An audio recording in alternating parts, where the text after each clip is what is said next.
Well, before I sort of dive in, I did have a question about that Tom Hanks blurb, which is on the new paperback. Does this mean is there any news about future film or television adaptations No. after the BBC did The Spies of Warsaw? No. I seem... So Tom Hanks gave you the blurb, but not a... He didn't give us a blurb. Well, that didn't start that way. He tweeted. Okay. And the tweet did what tweets do from famous people, and they went all over the place. And Random House was very excited, and my editor there called him and asked him if we could use some of the material, and he generously agreed to do that. But I pop up in very strange places. I was just, they had in the Daily Mail in London, they had a best books of 2014, and Midnight in Europe was chosen by Lady Antonia Fraser, of all people. But that sort of stuff is very, very flattering, because it comes out of nowhere. And you never know who's reading your books. When I was on tour one time, the tour guide said to me, "Oh, my last author is a huge fan of yours." And I said, "Who's that?" And she said, "Phil Lesh, who's the bassist of the Grateful Dead." Also Phil Jackson. A lot of Phil. Yeah, a lot of Phils. If your name is Phil, you like the books. I thought we'll talk about some of the books in more detail, but I mean, I thought I'd dive in with sort of a heavier question, right, to get things rolling. I mean, even though all of these novels always start somewhere around 1938 or 39 or 1940, at a time when the lights are going out all over Europe, and it's sort of like Groundhog Day. Each time you start a new novel, you kind of roll the clock back and start again. Now, I mean, these are historical novels, but you're also a contemporary novelist. You're writing today. And I know, because we've spoken in the past, you're a keen observer of recent history. So I was wondering if you think that, how you feel about the question, are dark times coming back to Europe? We've had the Charlie Hebdo murders, the Cachet grocery store, rising anti-Semitism, neo-fascist parties gaining votes. And you once said to me in an early interview, "I think the only thing I ever really wrote about is the death of Europe. That's all that ever interested me, and that's probably all that ever will interest me." So I wanted to ask, from the perspective of your fictional world, how do you view the situation today in Europe? Do you think it's midnight in Europe again? Well, I don't know. I remember in the 80s sometime, we had a duplex in Paris on the Rue du Parc Royal in the Marais, and the second floor was a kind of a small bedroom under that sloping roof that you get on the top floor of French buildings. And I was up there one night, and for whatever reason, listening to the BBC, and listening to the BBC through 1940s static, and they're talking about what's going on in Yugoslavia, which was not all that many hundreds of miles away from there. I thought, I can't believe this starts again. How does this even happen? But it did happen, and you worry about it. I mean, you look at what's going on in Russia, and then you see a story about the Poles rearming militias, and you go, "Oh no, please, let's not do this again. We did it once. It really wasn't fun for anybody," and I do worry about it. I don't understand why Putin is doing it, but the fact of the matter is, you've got a war that's being nourished in the Ukraine tonight with tanks, and the Poles marching up and down with guns, and you go, you know, you don't, the only thing I can think about with this is us getting sucked into it somehow. I cannot believe Americans would go back to fighting somewhere in Europe. I certainly can't believe they would go back to fighting in the Ukraine. But I don't know what's going to happen, and it doesn't show much sign of dying down. You mentioned Paris, of course, and I feel like I'm not allowed to do a conversation with Alan Furst without talking about Paris a bit. And in fact, the most recent book, that just came out in paperback, has more than the usual time spent in Paris. And even after all these novels, there's still a lot of really fresh and beautiful writing about Paris in the current novel. And, you know, all your heroes, wherever they come from, usually end up in Paris at some point. And it's been an enduring constant since Night Soldiers, which I guess you wrote in Paris. I wrote the it in Paris. First of the series. Yeah. So it just seems like I wanted to ask you about the sort of symbolism and significance of Paris in the context of these books, because it seems like an interesting way of getting at some of the themes that inform them. It was in the earlier part of the 20th century, and even earlier, the great hope of all Europe that somehow they could live in a place like Paris. It meant art, it meant love affairs, it meant good food, it meant wine, it meant an awful lot of freedom. You know, it was looked at it as a place where the government didn't necessarily watch everything you did. You were very free. The French police didn't care what you did. And particularly the Poles flocked there. There's a great Polish library on the Ile Saint-Louis, right on the water. You know how Ile Saint-Louis makes like a boat? Well, it would be the larboard side, not starboard, the port side. And it started out as the library of Adam Mickiewicz, who was one, if not Poland's greatest poet, certainly one of them. And I remember we would go, my then wife and I, on Jour de Mort, Day of the Dead, which is Saint, what is it? It's the day before Halloween here. I only know the Mexican. Saint Agnes Eve, Saint something Eve. I don't really know what it is. Anyhow, we would always go to Père Lachaise, which is the big cemetery. And when you go out to Père Lachaise, there are firemen, French firemen there selling bouquets to put on graves. And they also have a map of all the people who are buried there. Everybody from Jim Morrison, who has a horribly marked up grave. Gertrude Stein is in there. Corot is in there. Daumier is in there. And you know, everyone wants to be in Père Lachaise. And there is one grave there. And this is before 1989. This was when Poland was still very much part of the Soviet state system. And the Poles would protest in Paris, and they would gather on Jour de Mort in front of the grave of Maria Walewska, who was Napoleon's Polish mistress. Walewska.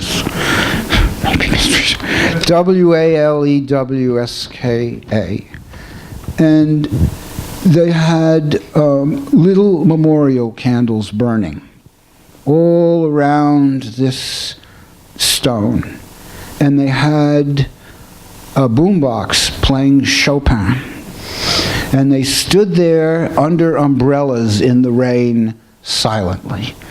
That was their protest. But it was very, very moving, and it was a lot of history right there. And I've never, you know, that's the kind of thing that went on in Paris when I was there, and that's not the only thing. It's just a city of ferment. At one time, you couldn't get a bad meal there. You can now. But at one time, if you just fell in off the street somewhere, there was Chez this or Mayor that or whatever it was, It was terrific, something terrific to eat. The libraries were great. I used to go to the Pompidou, dreadful architectural horror, but they had a good library in there, and I never managed to get a seat. I always had to sit on the floor on a rug and lean on the wall, and they had extraordinary stuff in there, some of which they shouldn't have had in there, I'm afraid. You know, atrocity stuff. And on and on and on. I did a story. I had a column in the in the Herald Tribune, weekly, or should have been weekly, but it was maybe too weekly.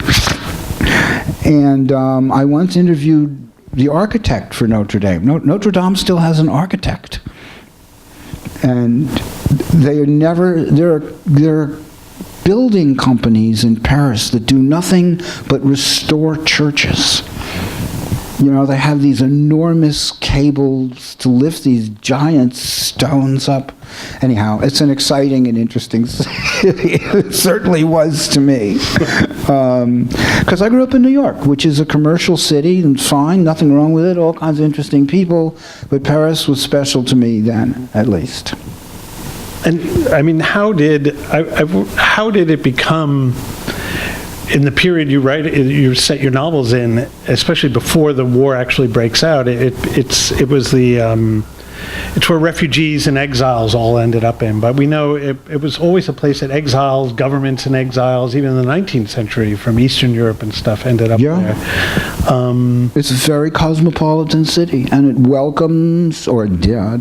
welcomed people of any faith or any belief or any politics or anything you can name. You know, the Bolsheviks were there. You can see Lenin's old house in Paris. And so was everybody else. They gravitated there because it was the spiritual and erotic capital of Europe. I can't think any other way to put it, or the romantic capital of Europe. It had both things going for it. And if you're there and you're walking around in that incredibly beautiful city, and they go to great lengths to keep it beautiful.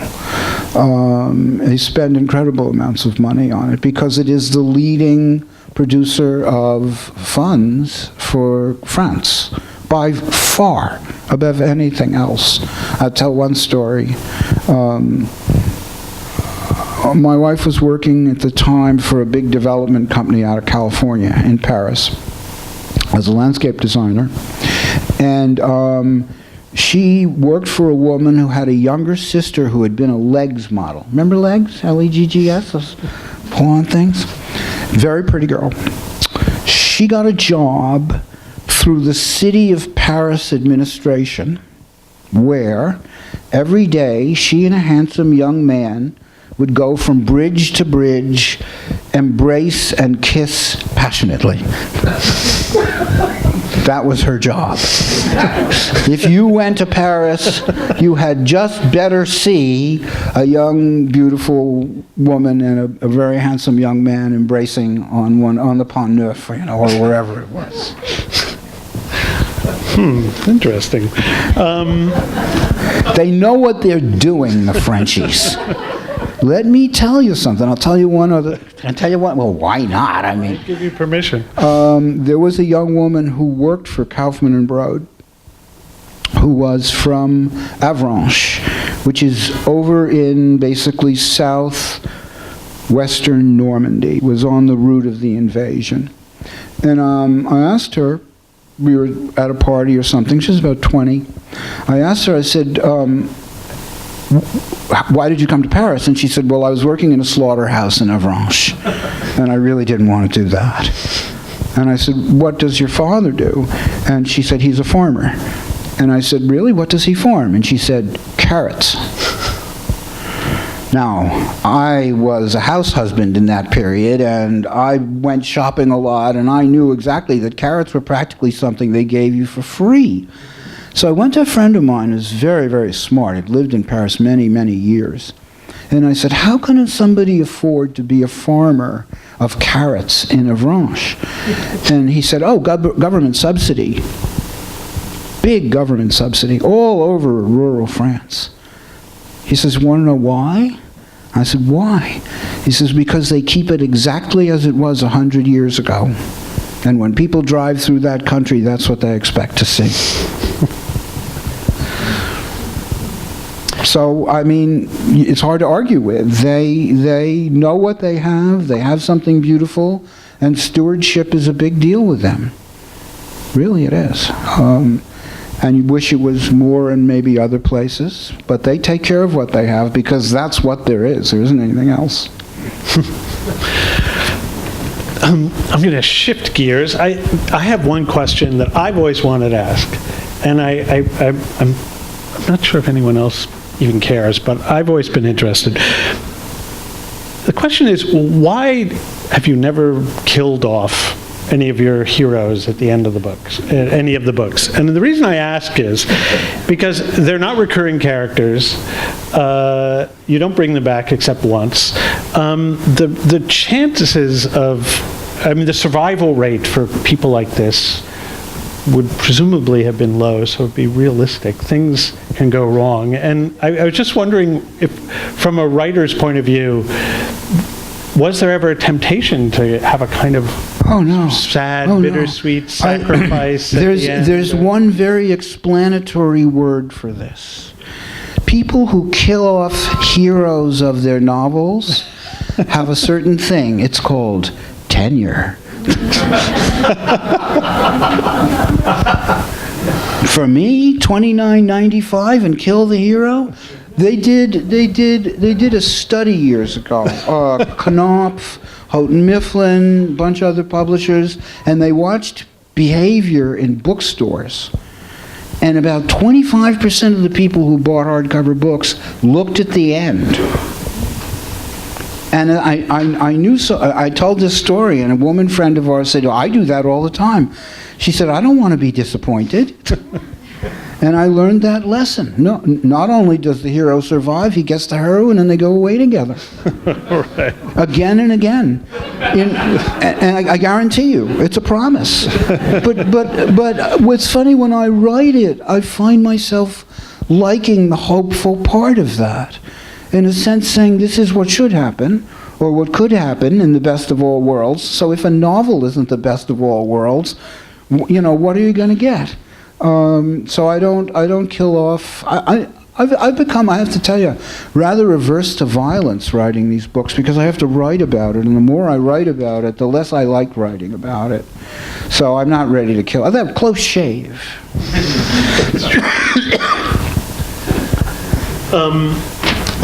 I was going to go back. The other, as I was thinking about things to ask about and talk about, I realized that, especially with your work, I tend to, and I think a lot of readers do, we tend to talk about what connects all the books. That part of the appeal is there's a certain familiarity, a certain expectation. We know the setting. There's always going to be a different character from a different place. But after, I guess, a dozen books or so, we see them as one sort of large work. But I realize that I should ask, I don't focus on what makes each book unique, apart from the superficial plot point. And so I wanted to ask you about the latest book, Midnight in Europe, and what makes that book unique from your, from your point of view? It's my lawyer book. I divide my books by the crucial professions of the period. So I have a senior police official, I have a lawyer, I have a couple of journalists of different kinds, foreign correspondent, I have a great, let me think. You have a captain. I have a sea captain, because sea captains were crucially important people in the period. I have a diplomat. Well, he's a military attaché. Mm. I've never done a diplomat book, but I did do a military attaché book because those people were absolutely crucial. So that's Spies of Warsaw. And I have a movie director, movie star. a movie director who tries to buy, in the course of The World at Night, Camus' new book, L'Étranger, which came out in 1943. And he thinks it's a great title. And he's seen a copy, and he's really anxious to get the film rights to it, which is what he would do. And I have an actor, a Hollywood actor, or a Hollywood actor, an emigre Hollywood actor. Right. Well, I like that your only American hero is a Viennese, I guess he's a Viennese Jew, right? Yes. Yeah, he's the actor. Right. Yeah, I think actually he's Slovenian or something like that. Anyhow, he is from Vienna, and there's a lot of Slovenians in Vienna. And I liked writing that book. I particularly liked it. For one thing, I got to read film history, and the people who write film history are brilliant. Those are fabulous books. It's something I had never read. I read a fabulous biography of David Lean. I couldn't put it down. It was really interesting. Plus, you have all the stories about the emigre movie directors. There's a story of one of them who was German and spoke German, and his English wasn't very good, and he had one scene where he turned to the American actor and he said, "Take your balls in your hands and chuckle." What? It meant take your juggling balls in hand and juggle. Well, there were so many emigres in Hollywood in that period. There's a story of Otto Preminger at one of the nightclubs and sitting around with a bunch of European directors and writers, and they're all speaking Hungarian. He goes, "What? This is, you're in America now. Speak German." Take Me Out to the Ballpark was written by two immigrant Jews, neither of whom had ever seen a baseball game. So, why do I like that?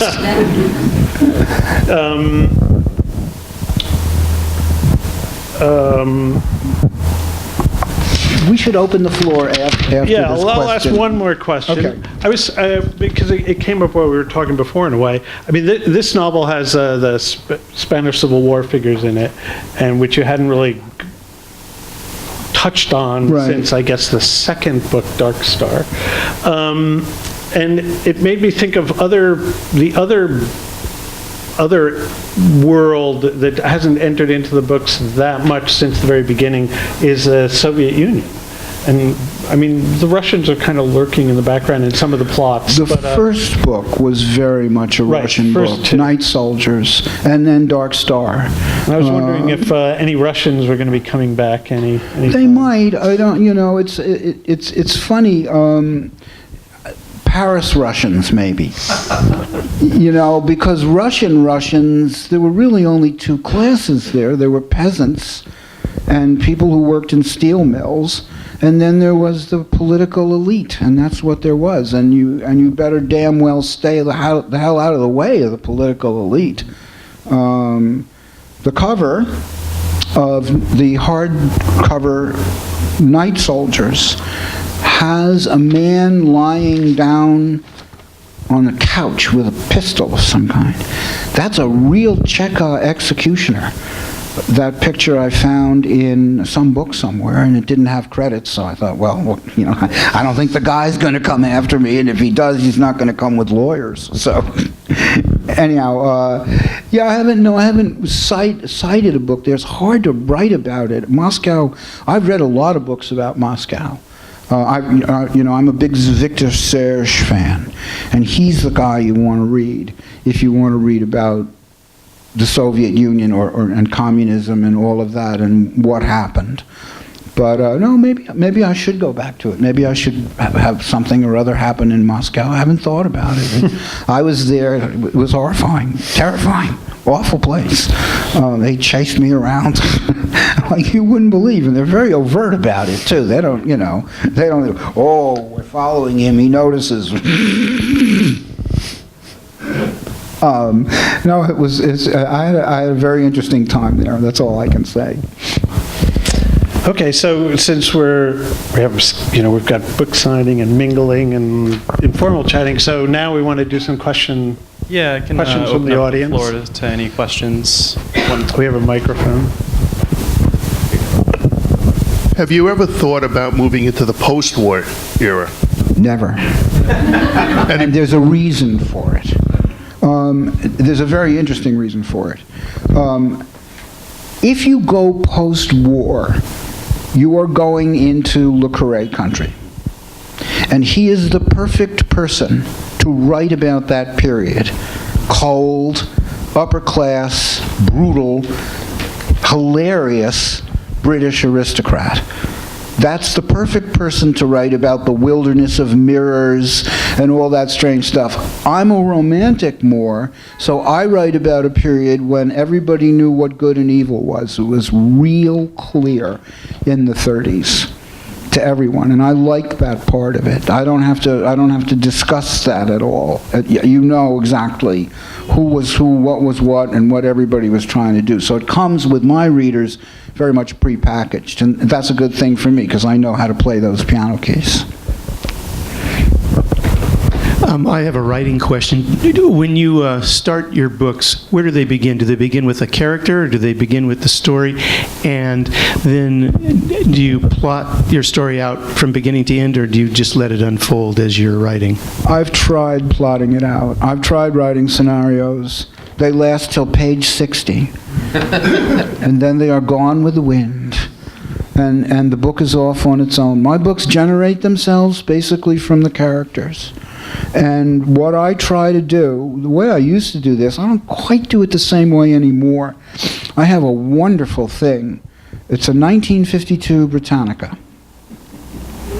And invaluable, because they wrote long, intelligent, speculative, interesting articles, deep, hard to read. So what I would do was I would pick a country, Hungary, Romania, wherever, and I would read, I would learn the political history of that country. And that took 10, 15 readings before I figured out who were the Farmers' Party and the Peasant Party, and why was Horthy an admiral. Oh, there was a reason. No. Once I knew it in the sense that you have to know things if you teach, you know what I'm saying? Then I would see what the political scenario was of the period, and then I would go, well, let's fill in the dark side of that. Because all they give you in Britannica is 60% of it. The other 40% was all behind closed doors and in Secret Service agencies and whatnot. So now you have a spy novel, so that it happens in and around the political realities of the country. And the minute you know the political realities of the country, you have to date your book. You have to date it. Because what happened here in 38 is not what happened there in 39. And I refract all these books through the lens of a nation. And then the next thing that happens is that gives me my characters. Who would have played a part in this? Who would have been around? Who would have played a role? And that's not that hard to do. Last but not least, you pick a date, and then you better look at your almanac day by day, because you're going to have to deal with events as they happened. You can't just not notice, something important. The character would know about it. He would read it in the paper. You would hear it on the news and on the radio, which was the medium of choice. And that's how these books are written, basically. I do a lot of reading. I read local journalists from the period. A lot of journalists from the period would go on these 2-year assignments in places like Bucharest. And when they were finished with that, they'd go back to London or go back to New York, and they'd write a book, and it was always called Fire Over Europe, and it was about how Europe was going to have this big war. Nobody gave a damn. But they're interesting books. They're interesting, very, very interesting books. These are very sharp people, and they wrote big, long books full of all kinds of details of the period, seen from their perspective. So that's how I did that. Plus, I do read a certain amount of self-published books by people that's a wonderful resource. If you know somebody with a story to tell, please get them to write a book as best they can. It's registered with the Library of Congress, and then along comes people like me, who are very, very interested in what happened to them on Thursday of December. I then I sometimes read fiction, because that's a way you get at the psyche of people in that country at that time. And then I read historians. I prefer to read contemporary historians who tried to explain things as they happened. And last but not least, current historians who have the big picture, and they'll tell you exactly what happened and footnotes. That's what I do. Thank you. You're welcome. Do you have any particular favorites, contemporary spy novelists? I have to think about that. I'm a big Le Carré fan, of course. Who isn't? But beyond that,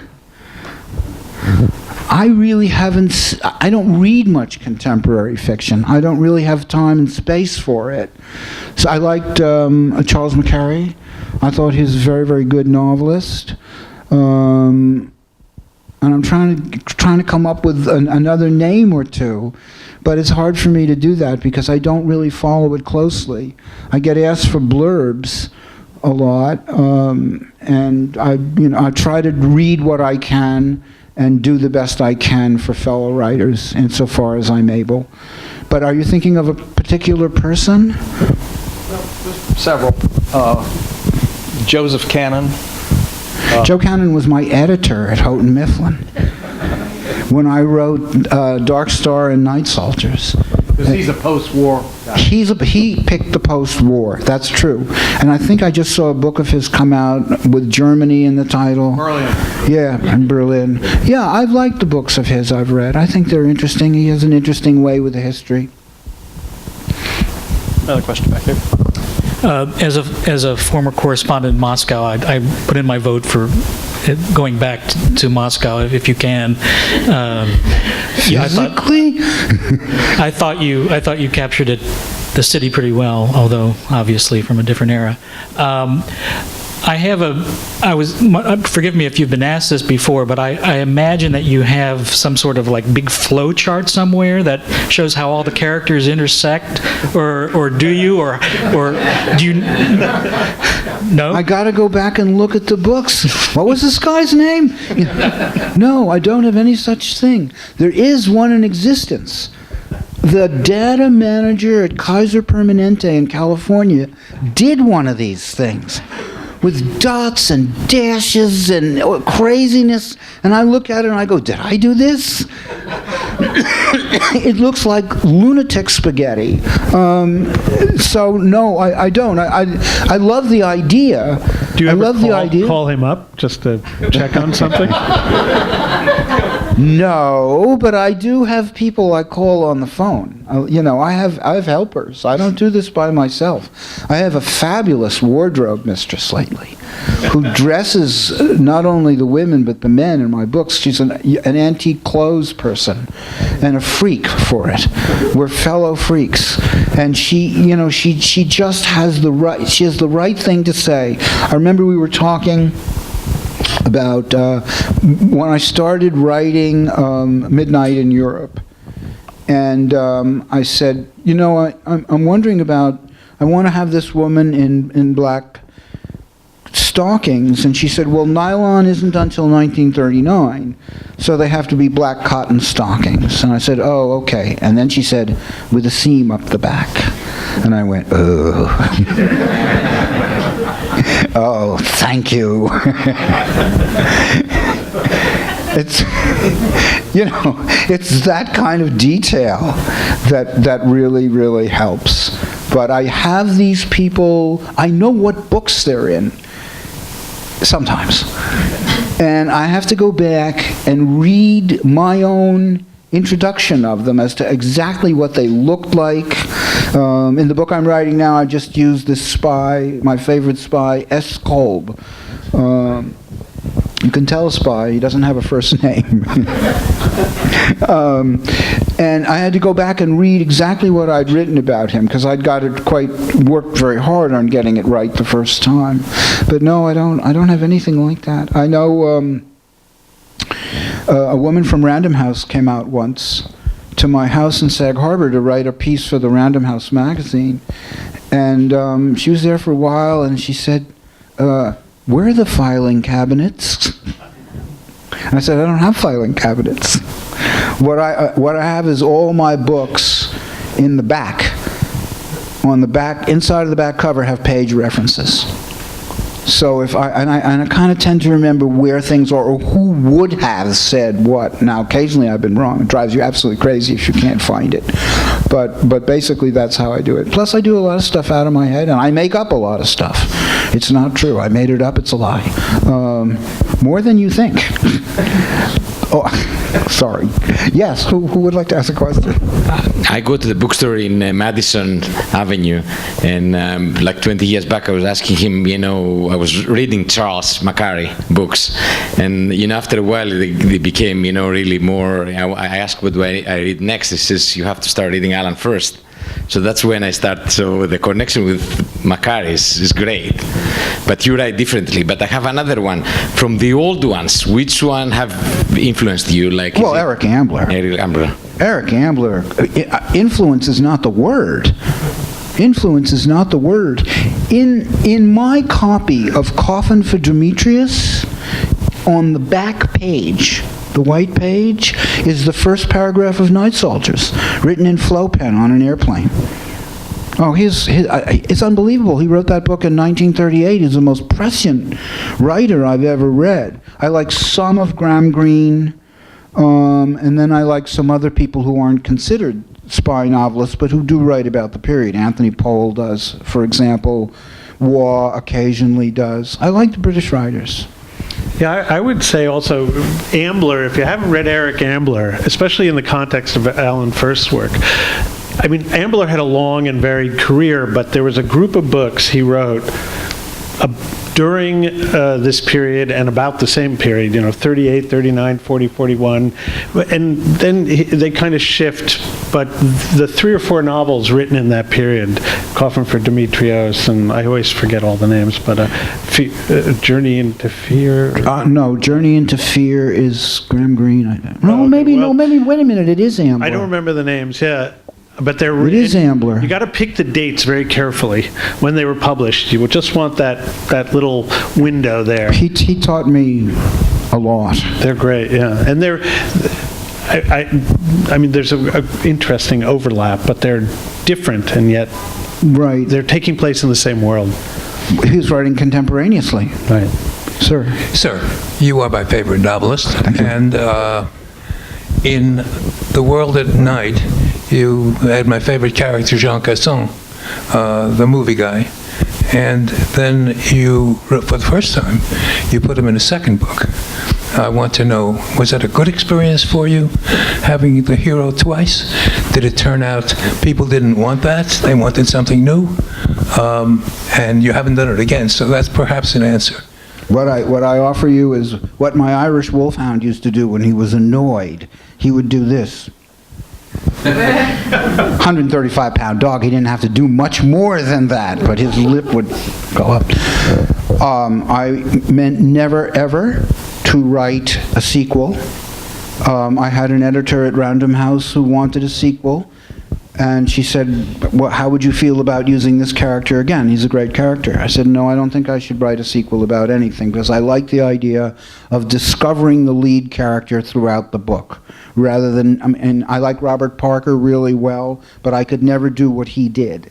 And then this woman answered me with a number. And I said, you know what might be a good thing? To do a second book about this guy. But it's my runt. And I'll tell you why. That was meant to be my communist book. And so what I had to do was bend this lead character around so he would have something to do with the communists, because I'd done all this research. Has a great quote, Blood of Red Gold has a great quote from Victor Serge as the epigraph. That's the best epigraph I ever got. But basically, people, for some reason, know, and they don't read that book as much as they read the others. They read a little, but it's on the bottom of my 14. So that's what happened to me with sequels, and I was taught a good lesson. Don't do that again. I'm tempted. I've never read Victor Serge. I've always sort of wanted to, and the New York Review of Books Press has been putting them all out again. Which does... They're very different. There's one called Citizen Galeev or some name like that. I don't know. They're all good. They're all quite different. They're all Trotskyite fiction from a very persecuted individual who grew up in Eastern Europe. I think he's from like Slovakia, somewhere like that. Victor Serge was not his name, and he died rather mysteriously in Mexico. There's reason to believe somebody might have done that. And he's just the most informative writer about matters, the duel between Trotsky and Stalin and Lenin and all the rest of it, that I've ever read, because he really and truly cared about this. A quick question on your writing process. The books all have a certain length, which is relatively short, relative to some other books. I'm wondering how you arrive at that length as being kind of optimal for the story that you're telling. Then my second question is just your writing process and how long it takes you to write the book, and how much is devoted to rewriting and revision, and what a kind of a normal calendar year looks for you. I tend. What was the first part of the question? About the length of the books. Yeah, I discovered early on when I started to write Night Soldiers that I couldn't write a novel. But could I ever write a novella? And that turned out to be 80 pages long. So I submitted 320-page manuscripts of 4 80-page novellas. Novella is a terrific format. God only knows what would happen to you if you tried to use it now. Maybe with the internet you might be able to do it. But there have been some great, great books written that way. Read it in one sitting, which is what Poe said, and no. Well, you're saying you divided Night Soldiers up into 4. Yeah, I wrote 4 novellas. It has 4 endings and 4 beginnings. And so does Dark Star, and for a while in there, that's how I did it. Then I kind of started doing something a little different after The Polish Officer, because I realized that I would never write a book as good as that again, and that would always be the best book I had ever written. So I thought, I think I'm going to change format a little bit and write it more like existential European novels, of the 30s and 40s with a spy story and some romance. And that was the formula that I used. It takes me about 8 or 9 months to write a book, and I publish every 2 years. So I have to do a lot of research otherwise. But basically the way I work is I write 2 pages. The next day, I write 2 more pages, and I revise the first 2 pages to a point where it's perfect. The third day, I go back and discover that the first 2 pages are no longer perfect and need to be revised again, and so on and so forth. But eventually, creeping along in this toad-like manner, I get to the end of a novel. I can't work but 2.5, 3 hours a day. I'm blown out after that. I'm toast. It takes huge amounts of energy to do this. I wouldn't admit this for years, but I would be tired after writing. And I'm going, how can I be tired? I'm sitting down. But you can be tired from intellectual effort. At least I can. All right, this will be our last question for the night. It's not really a question. I was visiting some years ago a friend of mine who works in the Random House building, and there are all these books in the lobby and everything, and she asked me if I had any interest in any books, and I said, well, I like spy novels.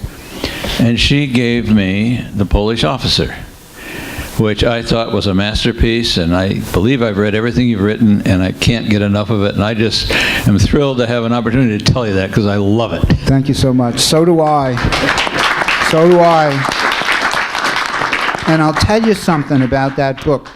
First of all, it was a very emotional time for me. I wrote most of that book in Paris, and I told you the story about the Poles and all the rest of it. So it was a very, very emotional period for me. But at the end of the war, the Poles did something that nobody else did. They were very, very shrewd. They wrote about it, and they made sure that the writing got into English. So there's endless material about Poland during the war in books written by Poles during and after the war. When I went to write a book about Hungary, nothing. Nothing. They didn't write about it. Well, I mean, for whatever reason, they didn't write about it. And then a lot of the Russian stuff didn't come out till much, much later, Vasily Grossman and people like that.